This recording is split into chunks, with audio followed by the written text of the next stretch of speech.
So guys, nakarating na ako sa aking pupuntahan at itong pinakamalaking puno ng duhat dito sa mga lolo ko yan, sa nanay ko na side. Tingnan nyo guys, ang laki-laki ng puno na yan. Maliit pa ako noon, puno na yan siguro mga 100 years na yan. Tingnan nyo, puno ng duhat na yan. Yan, so dito na ako. At dati yung ito, yung kanilang balon, mano-mano yan na ay titimbain mo ito magtimba ka dito yan. Pero dati hindi ganito, plastic, parang ano yung dati, lata.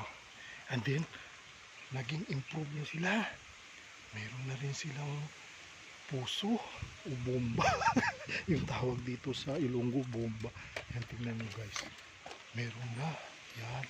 Hindi ka na mahirap na yung mag-ano dati, magtimba-timba ka lang. So ito yung bahay ng mga lola ko sa nanay ko na side. Ito, yan. Pero baka welcome ako ng mga aso niya. Ayan, tingnan nyo guys, nakalisto na yung aso. Kasi, yan, welcome na nila ako. Hello, may bisita. Bisita niyo ako. Meron din taga shoutout.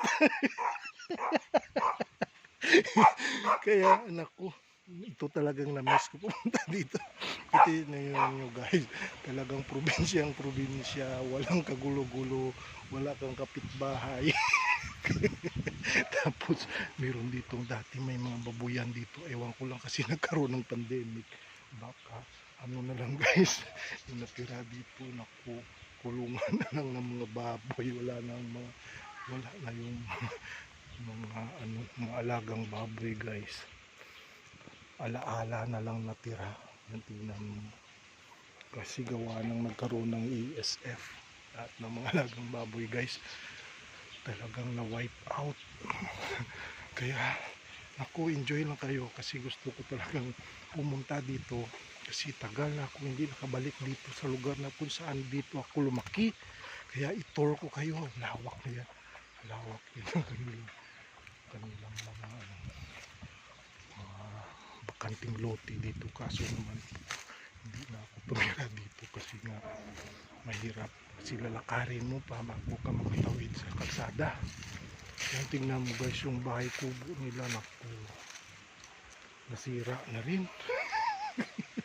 Tapos sa kabila na yan, dyan dati yung lugar kung saan nakatira kami, pero hindi ko na alam kung saan na yung banda doon, yung remaining na nagpapatunay talaga yung pinaka-footing ng bahay namin noon. Kita ko yan dyan.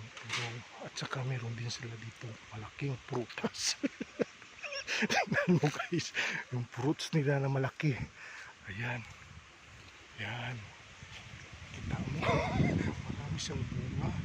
Tinatawag yan nila na miracle fruit. At saka may dala pa akong bagay.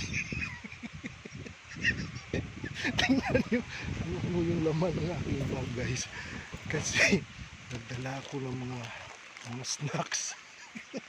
Meron din akong snacks, meron din akong dalang peanut, malaking supot na salted na skinless na peanuts. And din yung susi ko sa bahay kasi baka pag umuwi ako na lock yan doon yung bahay ng kasama ko doon, kaya dinala ko to make sure. So ito ang garden. Yan, maraming saluyot guys, marami talaga, kaso na medyo matanda na to. Yan, ito na lang muna kasi baka magsawa na kayo haba ng video ko, baka hindi nyo panoorin. Sige, bye-bye muna guys, salamat sa inyo kasi naku, nakarating ako dito. Tingnan mo naman tsura ko, may shoulder bag pa. Kaya naku, sige, bye-bye for now. Mamaya na naman tayo maghanap ng mga lugar kung saan pwede tayong magpintuan. Bye-bye for now.